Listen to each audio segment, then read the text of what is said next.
নমস্কার, শখের রান্নাঘরে সবাইকে স্বাগত। আজকে কিন্তু একদম দুটো উপবাসের দিন আমরা খেতে পারবো এইরকমই দুটো একদম স্পেশাল হেলদি রেসিপি নিয়ে আমি হাজির হয়েছি।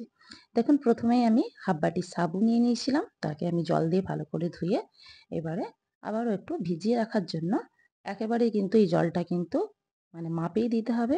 দেখতেই পাচ্ছেন একেবারে মানে কি বলবো সমান, সমান আরকি জল আর সাবুটা থাকবে।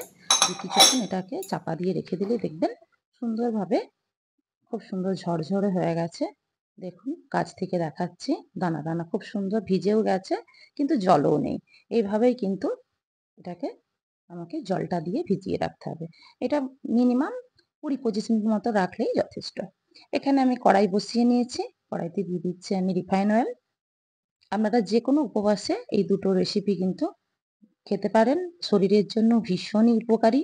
আমরা সবসময় তো ময়দা বলুন, আটা বলুন বা সুজি বলুন, ডালিয়া বলুন সবসময় তো করা হয়ে থাকে না। তো এগুলো যদি খাওয়া যায় চটজলদি বানানোও যায় আর খেতেও কিন্তু হেভি টেস্টি আর এবং খুবই স্বাস্থ্যকর হয়। দেখুন, কথা বলতে, বলতে আমি কিছু বাদাম আমি ভেজে নিলাম।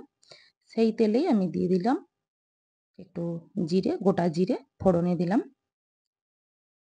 জিরে ফোড়নটা আমার বেশ দেখুন খুব সুন্দরভাবে রেডি হয়ে গেছে। এখানে আমি দিয়ে দিচ্ছি কাঁচা লঙ্কা কিছু আমি কেটে রেখেছিলাম। সেটাই এখন আমি দিয়ে দেব। ছোট, ছোট করে কুচি করে রেখেছিলাম। এইরকম রেসিপি কিন্তু যেকোনো উপবাসের দিন আমরা কিন্তু খেতেই পারি। খুবই হেলদি, বারবারই বলছি, আর খেতেও খুব দুর্দান্ত হয়।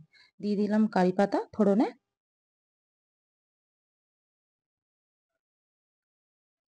কারি পাতা দিলে গন্ধটাও খুব সুন্দর হয় আর খেতেও খুব ভালো লাগে। কারি পাতা আমার তো ভীষণই পছন্দ। আর বাড়িতে গাছও আছে, তাই কাঁচা বা কারি পাতাটা সবসময় আমি ইউজও করতে পারি। এখানে আলু আর গাজর আমি ছোট্ট, ছোট করে একেবারে দেখতেই পাচ্ছেন একেবারে ছোট্ট, ছোট করে কিউব, কিউব করে কেটে রেখেছিলাম। সেটা ধুয়ে আমি নুন দিয়ে আগে থেকে রেখে দিয়েছিলাম নুন মাখিয়ে। তো জলটাকে ঝরিয়ে ফেলে দিয়ে আমি দিয়ে দিলাম আলু আর গাজরটা। এখানে আপনাদের পছন্দ মতো অনেক কিছু সবজি দিতে পারেন। আর দিয়ে দেবো এখানে আমি বরবটি।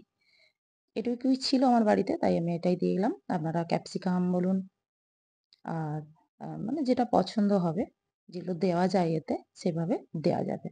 তো দেখুন এখন একটু চাপা দিয়ে আমি যাতে সেদ্ধটাও হয় এবং ভাজাও হয়ে যাবে, সেই ঢাকনা দিয়ে দিয়েছিলাম একটু। ঢাকা দিয়ে ২-৪ মিনিট আমি এবারে নাড়াচাড়া করে নেব। শুধু জাস্ট একটু ভাজাও হবে, কালারও আসবে।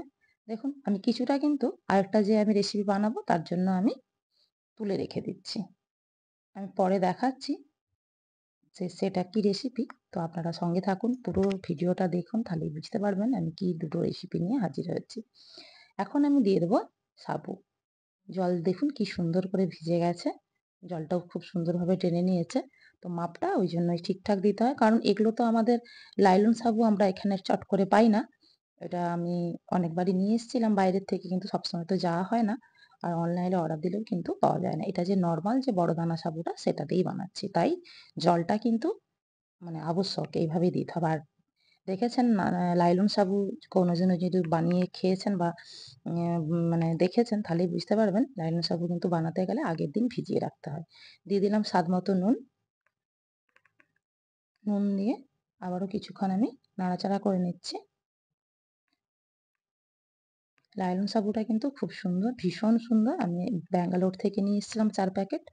তো ১ কেজির প্যাকেট, কিন্তু অনলাইনে আমি কোনোদিনও আমি পাইনি। যদি কেউ পেয়ে থাকেন আমাকে অবশ্যই কিন্তু কমেন্ট বক্সে জানাবেন যে লাইলন সাবুটা মানে উম কোনো লিঙ্ক-টিঙ্ক যদি থাকে শেয়ার করে দেবেন। দেখুন একটু চাপা দিয়ে রেখে দিলাম। রংটা পরিবর্তন হয়ে গেছে সাবুর। একেবারেই কিন্তু রেডি। আর বাদামগুলো যে ভাজা ছিল সেগুলোও দিয়ে দিলাম। এটা কিন্তু খুবই হেলদি আর পেটও ভর্তি রাখে অনেকক্ষণ। তো দেখুন একটা রেসিপি আমার কমপ্লিট। আমি এটা একটা বলে নিয়ে নিচ্ছি। একটু গরম অবস্থায় খেলে খুব ভালো লাগে। ঠান্ডা হলেও ক্ষতি খুব যে খারাপ লাগে তা না। গরম, গরম খেতে একটু হালকা, হালকা গরম থাকলে খেতে খুব ভালো লাগে। কারণ বাদামটাও মিয়ে যায় না। তো খুব তাকে দেখুন, দেখেই মনে হচ্ছে না খুব সুন্দর। বেশি কিন্তু খুব একটা তেলও দিলাম না। দেখুন একটা রেসিপি আমার কিন্তু রেডি হয়ে গেল। চটজলদি বানানো যায় এবং পেটও ভর্তি থাকে আর হেলদিও হয়। আর সাবুটা সবকিছু উপবাসে খাওয়াও যায়। দেখুন যে আমি সবজিটা ভাজা তুলে রেখেছিলাম, এখানে আমি সোনামুগ যেটা হয় আমি রাতে ভিজিয়ে রেখেছিলাম, ওটাতে হালকা আঁকুড় এসছে ছোট ছোট। তো সেইটা আমি দিয়ে একটা দেখুন ৪ চামচ মতো দিলাম। আর এখানে আমি দিয়ে দিলাম চাট মসলা আর একটু সামান্য পরিমাণে দিলাম গোলমরিচ। আর এখানে একটু আমি দিয়ে দিলাম আমচুর পাউডার।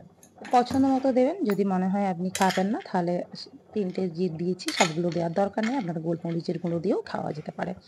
আর একটু অবশ্যই কিন্তু এখানে বিট নুন বা পিঙ্ক সল্ট ব্যবহার করবেন। তো দেখুন এটাও একটা কিন্তু দারুণ রেসিপি। ভালো লাগলে অবশ্যই লাইক, কমেন্ট ও শেয়ার করুন।